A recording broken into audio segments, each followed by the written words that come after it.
What's up, gamers and collectors? DGC back with a short little video. I decided I would record this, see if it actually turns out to be an exciting video. Somebody might enjoy it. Somebody might learn something from it. It is gaming related. So as you can see behind me is the game setup. And then over here, computer. Further down, we got my little plastic stacker guy. And sorry, I'm not used to recording in selfie mode. I haven't recorded in selfie mode in a long time. I'm on my phone. That's why the camera quality is not great. The main TV, and then further over there is the Trinitron that I always talk about. So what I wanted to do was, I was sitting there thinking, I'm like, how am I going to make this better and better for future content? Because I keep saying I'm going to do it, and I need to do it. So I'm recording an Xbox video. You can see a nice little stack here. So you'll probably see that before you see this, but I don't know. We'll see how that works out. Either way, you'll see both of them. So what I bought, let me pause it and we'll go look at it real quick. I'm going to build it and then we'll put it together. Although I guess that kind of gives away what it is.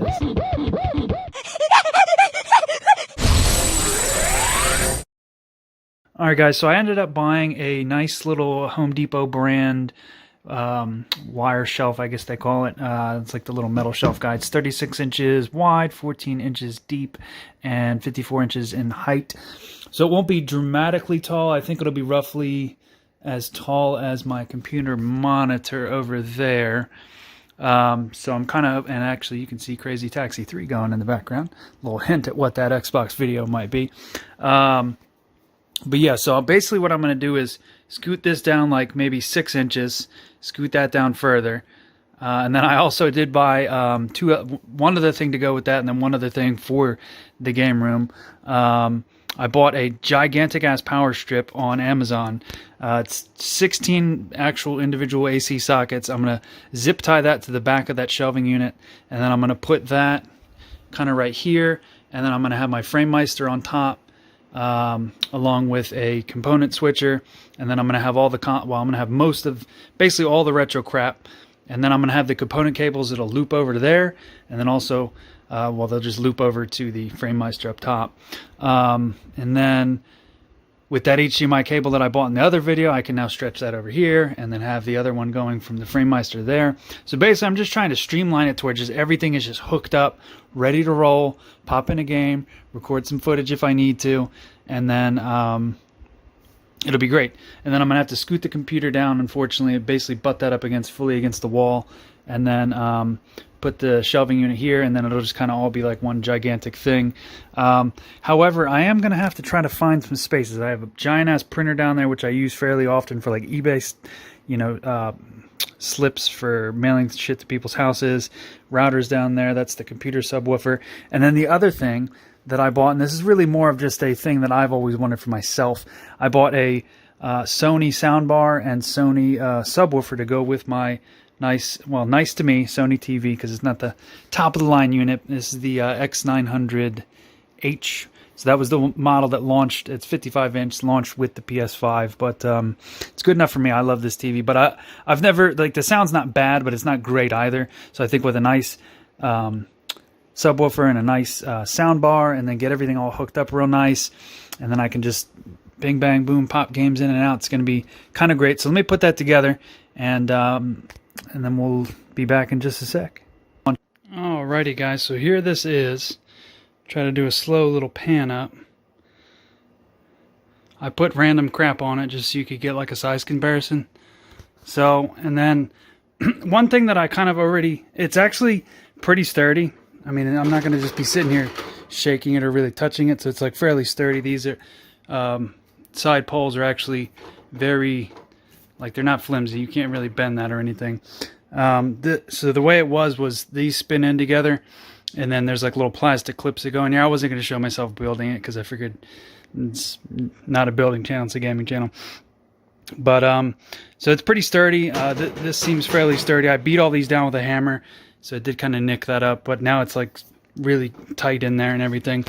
So just for some size comparisons, I got the official, or I don't even know if this is official from Nintendo, but it's the N64 carrier. I think this is 20 or 24 games deep, something like that. Obviously, sadly empty now at this point. I only have 3 N64 games, but one day we'll get there again. PS1, like mini or whatever you want to call it. So for comparison's sake, that's the front, that's the rear. Tons of room on this thing, man. Really, really impressed with how much room's here. So you can basically fit, I would say, like normal sized consoles like this, like 3 on one shelf. And then even the weird big ghetto tower of power does fit here. I mean, I'm not going to put this on here. I just kind of did it for comparison's sake. And then there's still even like a little bit of a gap back there. Like probably damn near an inch of room there. And then you got Dreamcast here with like, I don't know, what is that? Probably like 4 or 5 inches of room right there. One thing that I don't know, and maybe you guys will be able to help me with it. I'd love to get one more shelf to put it right on the top, and then have that be where I can put like handhelds. I don't know, throw my phone up there while I'm just over here, whatever. Just all sorts of random crap. So if I could find another one of these shelves, that would be great. If anyone happens to know, definitely leave that in the comments below. But and then I got the giant power strip coming from Amazon. I was going to get one at Home Depot, but they didn't have any like big ones. So this is, what did I say, 36 inches wide. And the strip that I bought is, it was either 30 or 32 inches. And then it's got 16 outlets on it, which is probably overkill because I actually have the Trio thing on that. So it's actually just one AC adapter instead of 3 now. But so I'm basically going to zip tie it. I don't know if I'm going to put it at the top or the bottom. Probably zip tie it on the back of the bottom one, and then kind of route all the wires down the legs, just so it like looks real clean and everything. Man, I got some serious dust on these consoles. But yeah, so I'm super excited about this. It came out way better than I thought it would, and it definitely holds more than I thought. So I mean, let's see. We still need to get OG Xbox on there, PS3, 360. N64, so I think everything's gonna actually fit on there. And then so yeah, let's see. I guess I'd probably do it just and then PS2 as well, which realistically, if you have a PS2, you don't even need that. PS1 there, but just because it looks cool, I'll put it there. Yeah, let's see. So you room for the Xbox. The other Xbox probably take up one shelf for both the Xboxes. And then I guess technically if you have a 360, you don't need the OG, but to play with the better controller, you do need the original Xbox. And then, let's see, what else? I feel like there's still one other console that's not... Oh, and the Super. I don't even have my Super out. It's still in one of those boxes in the back. I think it is. I don't know. But yeah, so if you happen to know, definitely leave a comment where you get one. Maybe I could get one more of these shelves. I'd probably likely drop each one, maybe 2 or 3, and then put that one at, another one at the top, just so you can have the Framemeister and all the extra crap at the top. But yeah, no, I'm super excited about this. So hold on, we're going to get everything put into the area and scoot everything over, and we'll be back here in a sec. Got some Crazy Taxi 3 going for a different video in the background. No sound because it's got licensed music in it. Alright guys, quick little midway point. Got the TV scooted over, got the shelving there, just kind of mocking shit up. Looks so it's like butted up on that one, and then a little bit of space there in case I ever need to like get behind the TV. Although this is fairly easy to move, which is fantastic. It's really not even heavy at all. It weighs like under 10 pounds probably. It's kind of crazy how light it is. I am wondering how close and how annoying that's going to be, having that like that close to the wall. And then obviously I had to move the other monitor, so that kind of sucks. I never used it really ever since I got that one, but Xenoblade. But yeah, so there's that. And then in memory of Etika, it's hot as hell out. It's like 90 degrees. I'm in my undies right now and a t-shirt, just kind of putting this all together. Miss that dude. Nintendo Directs have never been the same without him. But yeah, so this is going pretty good. I'm not going to hook it all up, but I'm definitely going to mock it all up. So I'll be back here in a sec once it's all kind of like finalized. Another small little update. So I ended up getting the soundbar and the subwoofer. That thing is absolutely massive. There's a switch right there in comparison of it.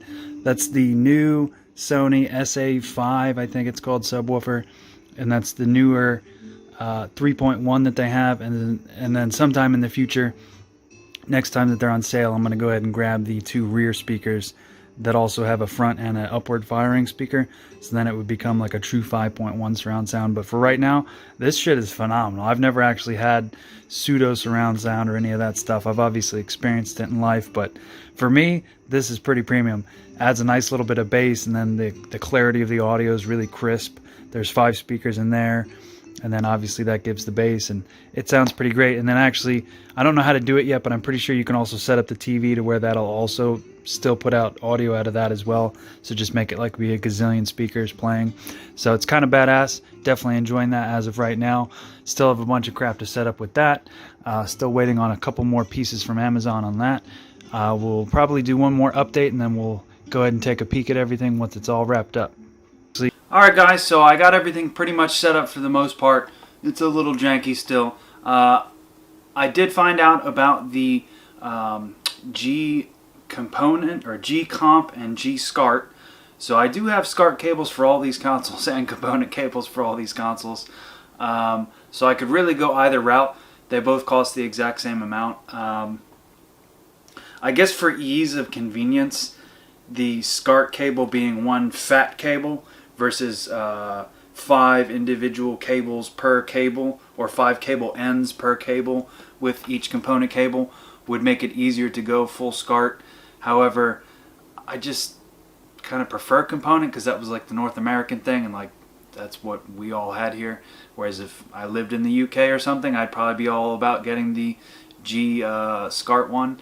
Well, and you know, I started out my RGB journey with the SCART stuff because it was just, that's kind of just the way it was back in the day, and then the component cables all came to fruition here over the last couple of years. But so that's kind of how it's going to be for a little while till I decide which way I'm going to go. They're both like $380, so like, I get it, it's great quality, but god damn are they milking that.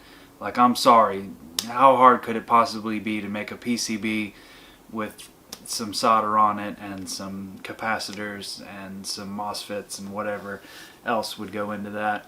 But hey, you know, you got to pay for it because they're the only ones who make it. So if you want to have that, it's pretty much how you have to go. So I'm sitting here looking at it. I think it would be just enough if I went with the Gcomp. It would be just enough to plug in every system aside from the 360 and the PS3 via component cable. So that really would be perfect. And then the FrameMeister actually has 2 HDMI port ins. So actually it's really the ideal setup if I were to have, because then the Gcomp actually has a splitter, so you can send one to the FrameMeister, one to the Sony Trinitron. You can have the 2 HDMI consoles going to the FrameMeister, and then, I mean, realistically, it's like the perfect setup. And the only thing that's like going to be kind of annoying is getting all the wires perfectly set up, and they don't need to be perfect. It's just my OCD would want it to be perfect to where like you can't see it, because obviously I have a picture up here, but the way it is kind of now, it's a little on the ghetto side, but with the wires just kind of spaghetti dangling and whatnot. But hey, you know, for a functional purpose, this is exactly what I wanted it for. Like, everything is just right there. I can throw the game in, record footage, and or just also play games. And then I got the new surround sound, so that's just, I've been loving that. That's been very, very clutch. Loving that. And so yeah, just a lot of good things coming with the channel. I've got a lot of content coming.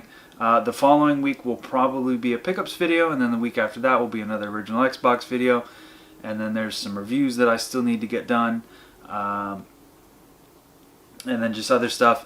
And then I'm happy to report at the end of this video, finally, after all this time, for the last multiple months, for anybody that's been watching and kind of paying attention to it, my crappy shitbox car that I have been repairing and fixing up over the last, let's face it, it's been a good at least 4 months that I've been working on that fucking thing. It's finally done.